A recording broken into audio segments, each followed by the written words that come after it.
Kahit gaano pa kadami ang pera mo sa mundo, kung minamaliit mo ang kapwa mo, wala ka pa ring kwentang tao. Maraming mayaman sa pera pero mahirap sa ugali. Akala nila na bibili ng status at title ang respeto, pero sa totoong buhay, character pa rin ang tunay na sukatan.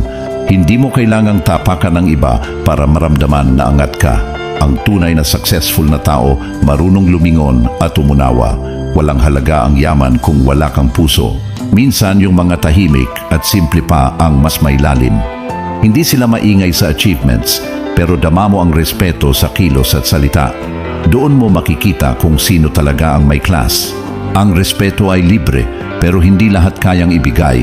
Hindi ito nakabase sa itsura, trabaho o estado sa buhay. Pantay-pantay lang tayo sa pagiging tao. Sa huli, hindi pera ang maaalala ng mga tao tungkol sa'yo, kundi kung paano mo sila trinato nung wala kang kailangang patunayan. Doon nasusukat ang tunay na yaman.